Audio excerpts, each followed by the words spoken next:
Hi hello नमस्कार जय जगन्नाथ सांग माने मु मनीषा आपण माननकु स्वागत करूची सनेसा लाइफस्टाइल को आसंतु आज आमे बनेइबा चुली रे देसी चिकन पूरा देसी स्टाइल रे दया करी आपण माने मोर वीडियोटी को शेष पर्यंत देखंतु वीडियोटी आपण माननकु केमिति लागिला लाइक शेयर कमेंट करंतु जदि आपण मो चैनल रे नुआ अछंती ताले मो चैनल टी को सब्सक्राइब करि नियंतु और सेतिरे थिबा बेल आइकन को मध्य दबाई दियंतु जहा द्वारा कि मोर नुआ नुआ वीडियो रो नोटिफिकेशन आपण मानक पाखरे पहुंची जिवो। चलंतु एबे आमे चिकन बनेबा स्टार्ट करिबा। चिकन झोला बनेबा पई कि मु एठी 1 केजी रो देसी चिकन नेइची ताको भलो भाबे पानी देई मो धोई देइची 2 थर पानी देई मु भलो भाबे धोई नेइची। धोई सारिबा परे मु एथिरे 1 चम्मच लूण देइची 1 बड़ चम्मच हळदी गुंड देई आ एठी सोरिष तेल देइची। ए सब जिंस देई सारिबा परे मु याको भलो भाबे गोळेई नउची। देखंतु मु याको भलो भाबे एठी मैरिनेट करि देलणी। मुठी मैरिनेट करी मुआ को आधा घंटा रु 1 घंटा पर्यंत रखी नेइची। एबे हमें चिकन पाई की मसला रेडी करिबा। मसला हमें ग्राइंडर रे ग्राइंडिंग करिबा नै मसला को हमें देसी स्टाइल रे शिलो रे पेसिबा जेंति के आगरु गा मान करे शिलो रे पेसा जाय तो मु सेमिति शिलो रे याको बाटी नेबी। एबे मु शिलोटी को भलो भाबे धोई नेइची।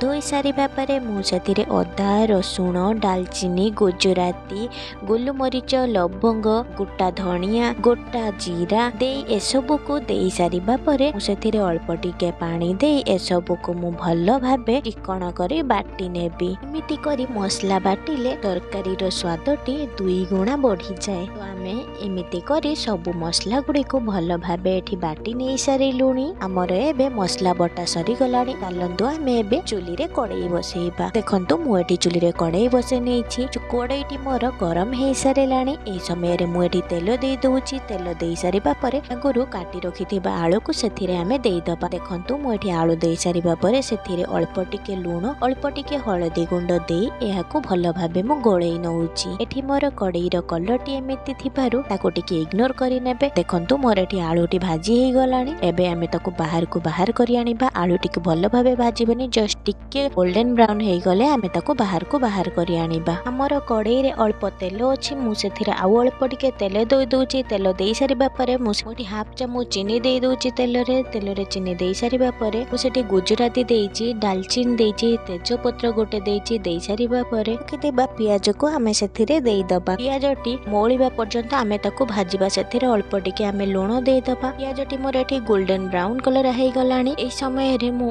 बाटी रखिथिबा अदा रसुण रो पेस्ट को आमे सेथिरे देई दबा। दे सारिबा परे आमे मसला को भलो भाबे कसी नबा। देखंतु जमारू भी आमे पानी दबा नै। एमिति करी मसला को आमे 10 रु 15 मिनिट पर्यंत पियाज आ मसला को आमे भलो भाबे एमिति कसीबा। कसी सारिबा परे किछि समय सेथिरे आमे हाफ चम्मच हळदी गुंड हाफ चम्मच का गुंड स्वाद अनुसार लूण दबा। दे सारिबा परे ए सब को आमे भलो भाबे मिसेइबा। लूण दबा द्वारा मसलाटी हमर नरमी जाय बा सेथिरे थिबा पानी अंश बाहरी जाय आ मसलाटी भलो भाबे हमर सिझी जाय। एबे हमर मसलाटी भलो भाबे सिझी आसलानी। ए समय रे मु अल्प टिके गरम पानी दे दोउची। गरम पानी दे सारिबा परे मसलाटी को आमे भलो भाबे मिसेई नबा आ ताको घोड़ेई की भलो भाबे सिझिबा को टिके छाडी दबा। देखंतु मु एठी गोटे घोड़णी दे घोड़ेई देइची। देखंतु एठी हमर मसलाटी भलो भाबे सिझी आसिलानी आ पानी मध्य भाबे सुखी गलानी। एई समय रे मु काटी रखिथिबा गोटे टमाटो को सेथिरे दे दोउची। एबे आमे ताको भलो भाबे टमाटो आ मसला को गोळेई नबा। मसलाटी हमर कसी हे सारलानी। देखंतु तेल मध्य ऊपर को उठी आसीची। एबे आमे सेथिरे मैरिनेट करी रखिथिबा चिकन को आमे देई दबा आ ताको भलो भाबे आमे गोळेइबा। देखंतु मु एठी 10 रु 15 मिनिट पर्यंत भलो भाबे सेमिति गोळेइबी काहेकि ना चिकन रे पानी अंश थाए सेथि पई कि आमे ताको भलो भाबे गोळेइबा। आ जे पर्यंत चिकन रे पानी सुखी न जाईची से पर्यंत आमे चिकन टी को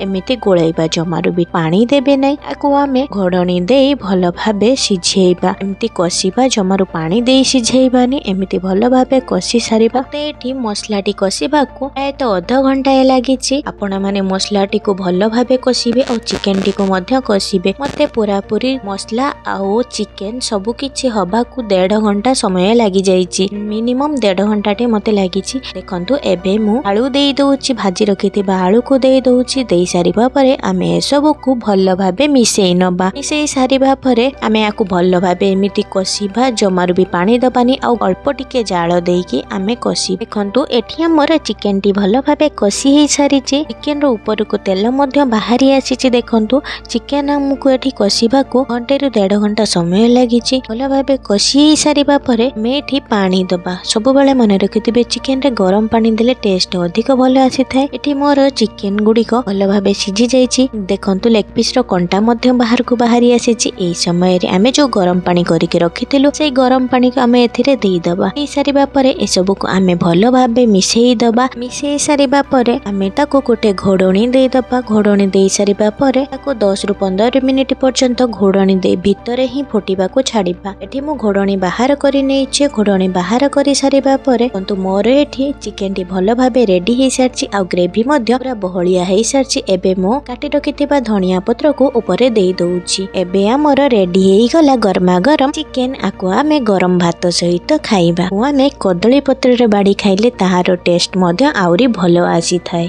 आपण माने कदली पत्र रे थरे खांतु, बहुत बढ़िया टेस्ट लागिबो। वीडियोटी शेष पर्यंत देखिथिबारु आपण माननको धन्यवाद।